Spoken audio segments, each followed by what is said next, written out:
कान्हा, ये सब हो क्या रहा है? क्या सत्य में गोपियों के लुप्त होने में तुम्हारा कोई हाथ नहीं? क्या दवा, आप भी ना राधा की बातों में आ रहे हैं। मेरी बात सुनिए, मैंने सत्य में कुछ नहीं किया। फिर अचानक एक साथ समस्त गोपियां चली कहाँ गई? कहाँ जा सकती हैं ये सब?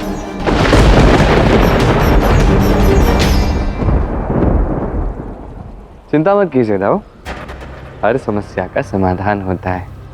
इस समस्या का भी होगा। और हमारी राधा रानी ने ही तो कहा है कि ये स्थान सर्वश्रेष्ठ है, तो ऐसे स्थान पर समस्या के लिए कैसा स्थान? संपूर्ण गांव में मैंने गोपियों को ढूंढ लिया, एक भी गोपी नहीं मिली। मुझे तो पूर्ण विश्वास है कि ये सब कुछ कृष्ण का किया धरा है, ताकि हम सब मिलकर उसे माँ के समक्ष प्रश्न न पूछे कि वो मुझसे प्रेम करता है या नहीं। सही कहा तुमने, मुझे भी यही लगता है कि ये सब कृष्ण ने ही किया है। वो तो बालपन से ही मुझे सताता रहता है, परंतु आज ऐसा नहीं होगा। आज जैसा हम चाहते हैं सब कुछ वैसे ही होगा। किंतु कैसे मैया? हम कैसे कृष्ण से बुलवाएंगे कि वो जो सब कर रहा है वो छल है और वो मुझसे प्रेम करता है?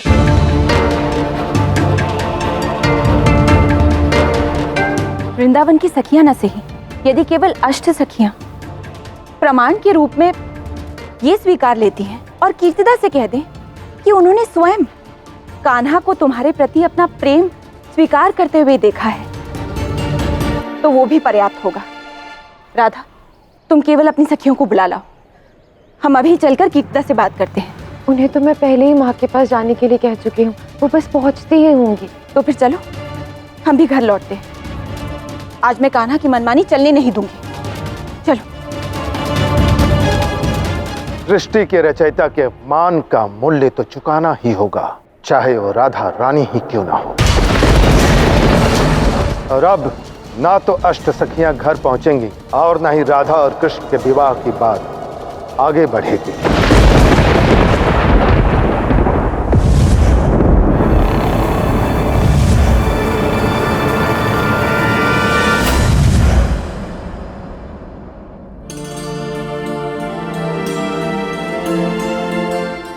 माँ, अष्टसखी आपसे मिलने नहीं आई?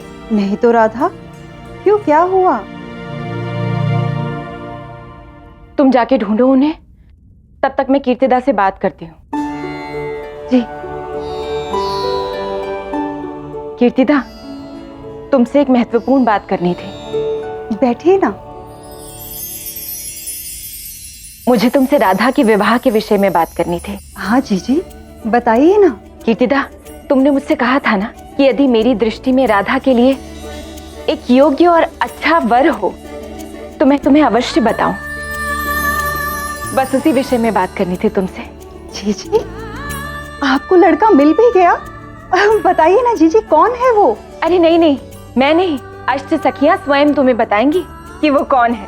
बस एक बार वो आ जाए तो फिर तुम उनसे स्वयं पूछ लेना, और उस वर के विषय में जो भी प्रश्न हो वो सब भी पूछ लेना।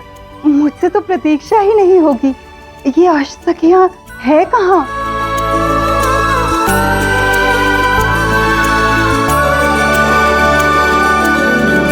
राधा, जीजी ने बताया मुझे जानना है कि कौन है वो योग्य लड़का जो मेरी राधा रानी को मुझसे दूर ले जाएगा। और तुम्हारी ये अष्ट सखियां है कहाँ? हाँ, अब तो बस अष्ट सखियां शीघ्र आ जाएं, क्योंकि अब मैं भी जानने के लिए उत्सुक हूँ कि उस वर के विषय में तुम्हारा क्या विचार है। कीर्तिदा, राधा, कहाँ है तुम्हारी सखियां? उन्हें तो मैंने सब जगह ढूंढ लिया, बाबा और नंद बाबा से भी पूछा, उन्हें भी ज्ञात नहीं है कि वो कहाँ है। न जाने वो कहाँ चली गई। हम उनकी प्रतीक्षा कर लेते हैं यहीं पर।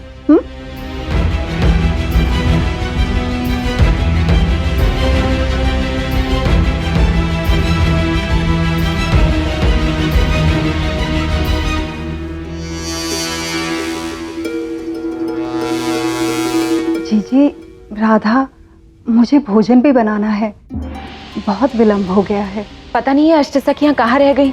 कोई बात नहीं, वो जैसे ही आएंगी हम उन्हें सीधे तुम्हारे पास ले आएंगे, है ना राधा?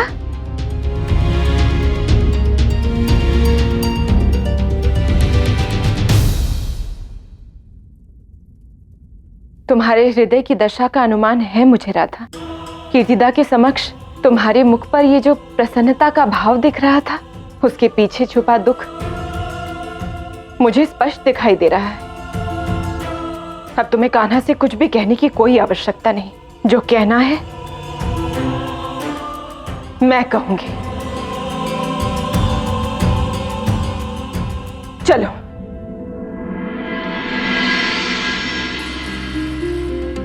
कितना निष्ठुर है रे तू। तेरे लिए किसी की भावनाओं का कोई मोल है भी या नहीं? क्या हुआ मैया? इतना भोला मत बन कान्हा, जैसे तू कुछ जानता ही नहीं।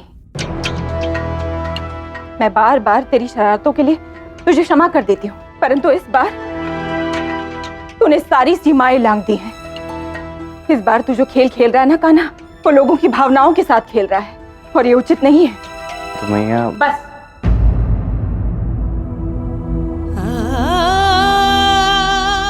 कुछ नहीं सुनूंगी मैं, ना कोई तर्क, ना कोई सफाई। आज तूने केवल राधा का ही नहीं, अभी तो मेरा भी हृदय तोड़ा है। आज तक तूने जो कुछ भी किया सो किया, परंतु अब जो मैं बोल रही हूं उस बात को तू गांठ बांध ले कान्हा। यदि तू सत्य में राधा को पसंद नहीं करता है तो कल सुबह होने तक तूने सारी गोपियों और अष्ट सखियों को जहां कहीं भी छुपा कर रखा है तू रख, क्योंकि वो सब तेरी बात सुनती है तो तू जानता है कहां। परंतु यदि तू सत्य में राधा से प्रेम करता है तो तू स्वयं उनसे कहेगा कि कल सुबह होने तक वो सब मेरे सामने आए, और यदि वो कल सुबह होने तक मेरे सामने नहीं आई तो मैं स्वयं राधा को सदैव के लिए वृंदावन से चले जाने के लिए कहूंगी।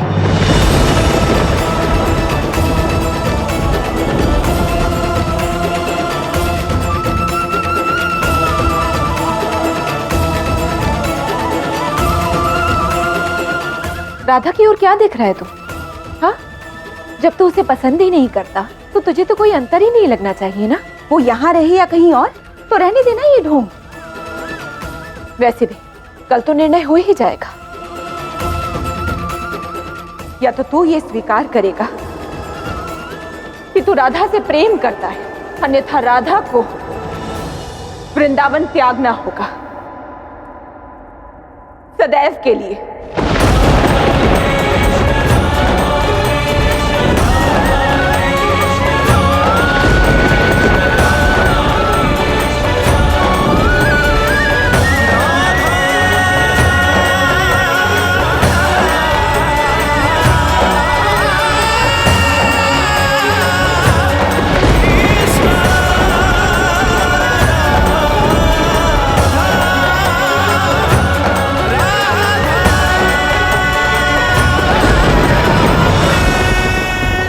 मेरे मन की रानी अत्यंत शांत और सरल स्वभाव की होनी चाहिए। इतना सुंदर होना चाहिए कि उसे देख के हर एक व्यक्ति प्रसन्न हो जाए।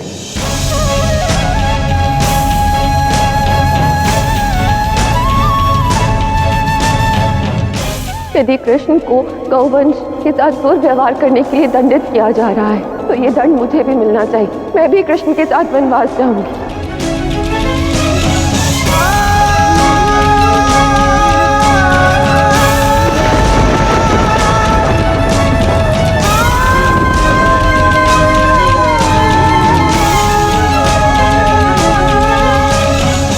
राधा के मन में किसकी छवि है ये तो मैं अब स्पष्ट देख सकती हूँ, परंतु कृष्ण के मन में कौन है? कहीं कृष्ण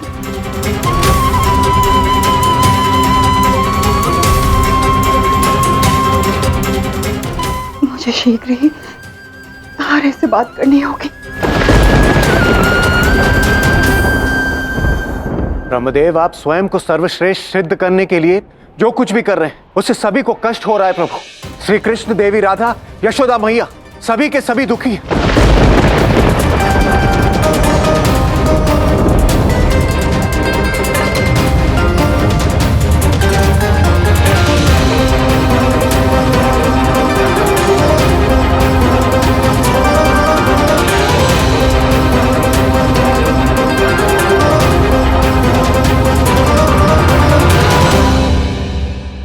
ब्रह्मदेव, यदि कल प्रातः काल तक सभी गोपियां वृंदावन ना पहुंची तो देवी राधा को वृंदावन छोड़ना होगा। इसलिए ब्रह्मदेव, हम सभी देवता आपसे विनती करते हैं, इस अनर्थ को होने से रोक लीजिए प्रभु। आप सब की दशा देखकर तो यह प्रतीत हो रहा है कि जैसे इस अनर्थ का कारण मैं हूं देवराज इंद्र। यदि आप सब चाहते हैं कि सब कुछ ठीक हो जाए तो जाइए आप सब देवी राधा से अनुरोध कीजिए कि वो अपनी घोषणा को वापस ले लें और यह स्वीकार करें कि वृंदावन इस सृष्टि का सबसे सुंदर और सर्वश्रेष्ठ स्थान नहीं है। क्या ऐसा कर पाएंगे आप लोग?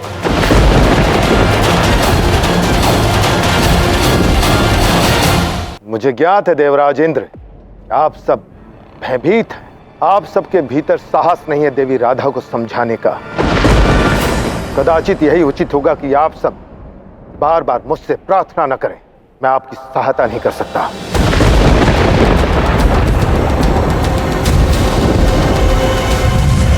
कल प्रातः जो होगा वो तो होगा ही, किंतु गोपियां और अष्ट सखियां तो वहीं रहेंगी जहां मैंने उन्हें रखा है।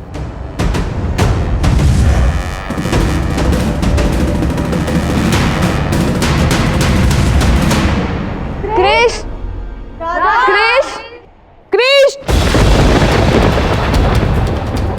कितनी भोली हैं ये गोपियां और अष्ट सखियां। तुम सब चाहे कितना भी प्रयास कर लो, ना तो श्री कृष्ण आने वाले हैं और ना ही देवी राधा, क्योंकि मेरे द्वारा बनाया हुआ मायावी सृष्टि का ये वो भाग है जहां से तुम्हारा स्वर किसी को भी सुनाई नहीं देगा। श्री कृष्ण अब तुम सबको कभी भी ढूंढ नहीं पाएंगे।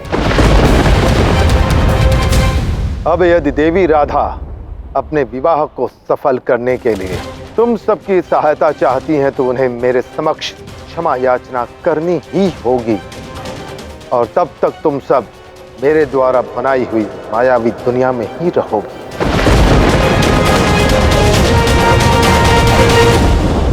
क्या हमारी पुत्री राधा के विवाह के लिए यशोदा जी ने कृष्ण की बात की है? मैं ये नहीं समझ पा रही आ रहे कि मैं इस बात से प्रसन्न हूँ कि यशोदा जी ने अपने कान्हा के लिए हमारी राधा को चुना है,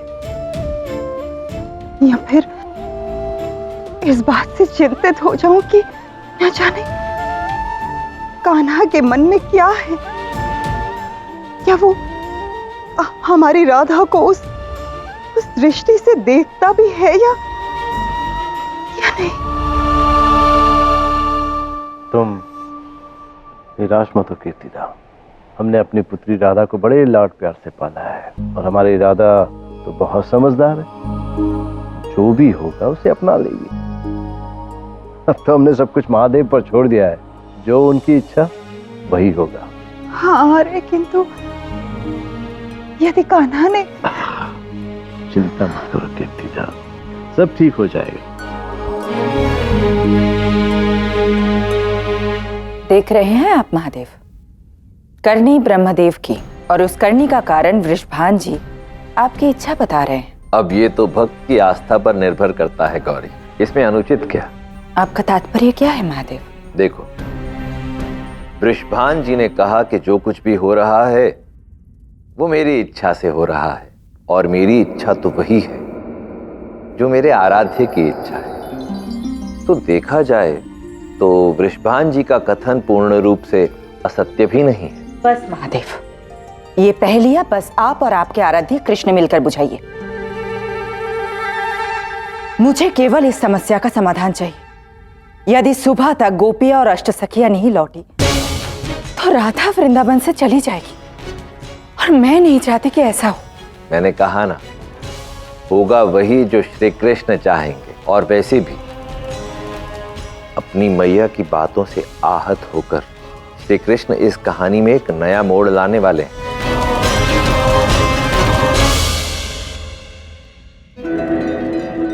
ये सब हो क्या रहा है कान्हा? वहां मैया अकेले रो रही है, राधा अलग दुखी है, वृंदावन की समस्त गोपियां और अष्ट सखियां भी न जाने कहां लुप्त हो गई। और तो और मैया ने ये तक स्पष्ट कह दिया है कि यदि कल प्रातः तक समस्त गोपियां और अष्ट सखियां लौटी नहीं तो राधा को सदैव के लिए ये वृंदावन छोड़कर जाना होगा। हमारे वृंदावन में क्यों हो रहा है ये सब? आप जानते हैं ये प्रपंच किसने रचा है? वहां ब्रह्मदेव समस्त देवताओं से मिल रहे हैं और चाहते हैं कि समस्त देवता मिलकर तुम्हें समझाएं ताकि राधा अपनी घोषणा का खंडन कर दे। तो ब्रह्मदेव राधा की घोषणा से रुष्ट है? ब्रह्मदेव? तो क्या वो अब भी इस बात से रुष्ट हैं कि राधा ने घोषणा करी वृंदावन सर्वश्रेष्ठ स्थान है? ये सब उनके कारण हो रहा है। राधा, ब्रह्मदेव ने ही अष्टसखियों को और गोपियों को लुप्त कर दिया है, और इसलिए किया ताकि तब तक मेरा और राधा का विवाह ना हो सके जब तक राधा अपनी घोषणा का खंडन नहीं कर देते। तुम्हें ये ज्ञात था तो तुमने ये सब रोका क्यों नहीं? मैं चाहता था कि ब्रह्मदेव स्वयं समझे, अनुभव करें कि वृंदावन में कितना प्रेम है। ये आशा थी कि वो अपने भीतर के अहम को त्याग कर प्रेम अनुभव करेंगे, किंतु नहीं। उनके भीतर का ये अहम, ये उन्हें वशीभूत कर बैठा है दाऊ। अपने ही इस निर्माण की माया में ब्रह्मदेव स्वयं ही उलझ गए हैं। माया नगरी है जो उनकी रचना है, और उसी में हमारी सभी सखियां, गोपियां, इन्हें बंदी बनाकर रख दिया गया है। तो अब हम क्या करें? कैसे छुड़ाएं गोपियों और अष्ट सखियों को? अपने मद में ब्रह्मदेव एक महत्वपूर्ण बात नहीं समझे था। भले ही मैं और राधा, हमारा विवाह नहीं हुआ है, किंतु तब भी हम एक ही हैं। ब्रह्मदेव यदि माया कर रहे हैं तो उनके लिए ये बात समझना अति आवश्यक है कि मेरी राधे, मेरी लक्ष्मी स्वयं माया है।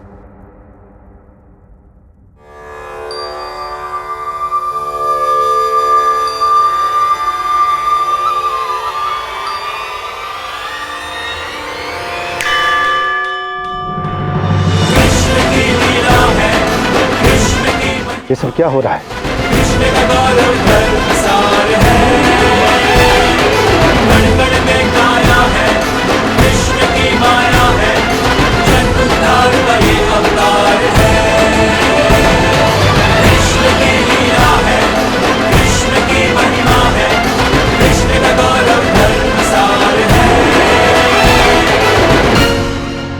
ये क्या महादेव? एक क्षण में ब्रह्मदेव की इस मायावी दुनिया में अंधेरा छा गया, और अगले ही क्षण सब कुछ वैसा का वैसा हो गया जैसे पहले था। ऐसा लगा मानो उनका सपना टूट गया हो और ब्रह्मदेव नींद से जाग गए हो, किंतु अगले ही क्षण वो उसी स्वप्न में वापस चले गए हो, अपने अहंकार के स्वप्न में। मेरे आराध्य जब जब चुटकी बजाते हैं तब तब कुछ विशेष अवश्य होता है, जैसा कि अब होने वाला है। यह भी उनकी असंख्य विशेषताओं में से एक है। ये बात अलग है कि अभी उनकी ये विशेषता संसार के समक्ष प्रत्यक्ष रूप से नहीं आई। अर्थात ये गौरी कि कुछ ही समय में ब्रह्मदेव स्वयं से ही ये प्रश्न करेंगे कि जो खेल उन्होंने रचा है उसमें वो श्री कृष्ण को खिला रहे हैं या स्वयं श्री कृष्ण के एक बड़े खेल का छोटा सा भाग बनकर रह गए।